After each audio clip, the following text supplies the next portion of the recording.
Hi friends, ఈరోజు జానా curry చేస్తున్నాను. చేప గుడ్డు కర్రీ చాలా చాలా బాగుంటుంది. బ్యూటిఫుల్ కర్రీ, డెఫినెట్గా ట్రై చేయండి.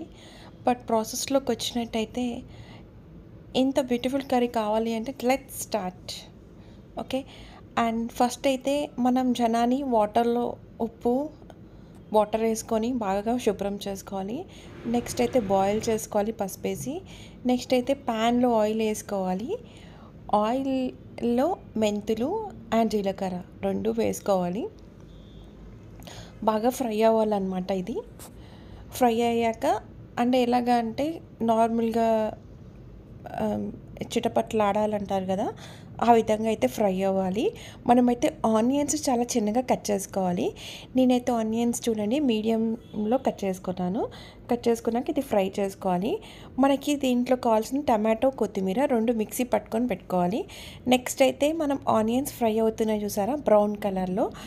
సో మనం ఉప్పు వేసుకోవాలి. ఉప్పు వేసుకుంటే ఏంటంటే ఆనియన్స్ తొందరగా మగ్గుతాయి, చాలా టైం పట్టకుండా ఉంటుంది. సో ఈ స్టేజ్లో ఉన్నప్పుడు అంటే ఆనియన్స్ మగ్గాయి అని తెలిసాక కొంచెం పసుపు వేసుకుందాం. పసుపు ఎలాగా అంటే మాడకుండా చూసుకోవాలి, కొంచెం కలుపుకోవాలి. కలుపుకుంటే ఏంటంటే మనకి పసుపు మాడకుండా టేస్ట్ కూడా చాలా బాగుంటుంది అన్నమాట. సో మనం కలిపేసుకున్న తర్వాత మనం ఆల్రెడీ రుబ్బి పెట్టుకున్నాం కదా, టమాటో అండ్ కొత్తిమీర అవి రెండు వేసుకోవాలి. ఈ ఫ్లేవర్ చాలా చాలా బాగుంటుంది. చనా కర్రీ మామూలుగా ఫ్రై చేస్తారు, కానీ ఈ విధంగా చేసుకుంటే అసలు ఎంత బాగుంటుందంటే అసలు మీరు నెక్స్ట్ టైం జన వచ్చిందని ఫీల్ అవ్వరు. చేప కొనుక్కున్నప్పుడు జనం వస్తే అయ్య బాబు ఏంట్రా బాబు జనం వచ్చింది, ఇప్పుడు ఇదంతా ఎలా తినాలి, ఎందుకంటే మనకు జనం కొంచెం తినడంతోనే మొహం వాసిపోతుంది అనమాట. కానీ ఈ విధంగా చేసుకుంటే చాలా బాగుంటుంది. ఎగ్ కర్రీ కంటే కూడా బాగుంటుంది. సో మనమైతే కారం వేసుకోవాలి. కారం నేను 2 స్పూన్స్ వేసాను. కారంని బాగా కలుపుకోవాలి. ఏ విధంగా అంటే మనకి ఆనియన్స్ అండ్ టమాటో, కొత్తిమీర ఈ మూడు బాగా కలిసేలాగా మనమైతే కారంని కలుపుకోవాలి.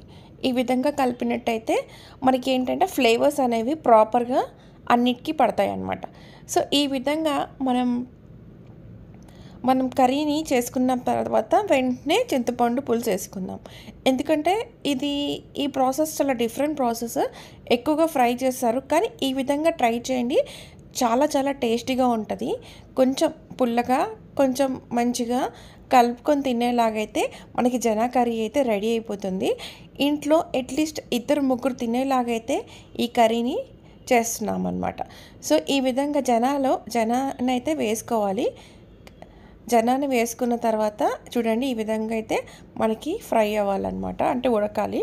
సో చూడండి ఈ విధంగా ఉడికాక మనం దీన్ని ఫ్లిప్ చేసుకోవాలి. ఫ్లిప్ చేసుకోవడం అంటే మనం ఈ విధంగా అంటే మరల ఏంటి ఇలా తిప్పి వేసుకోవాలన్నమాట. అంటే ఒక సైడ్ ఉడుకుతుంది, ఇంకొక సైడ్ ఉడకకుండా ఉంటుంది అనమాట. ఈ విధంగా ఫ్లిప్ చేసుకోవడం వల్ల ఏంటంటే మనకి ఉప్పు, కారం అవన్నీ ఫ్లేవర్స్ అనేవి ముక్కకు పట్టి ముక్క చాలా రుచిగా ఉంటుంది. చూడండి ఎగ్ కర్రీ కంటే కూడా చాలా బాగుంటుంది. డెఫినెట్గా ట్రై చేయండి ఈ కర్రీని అయితే, అసలు మిస్ అవ్వద్దు. ఎందుకంటే ఎగ్ కర్రీ కూడా చాలా చాలా ఎగ్ కర్రీ కంటే కూడా చాలా బాగుంటుంది curry. Thank you so much for watching friends.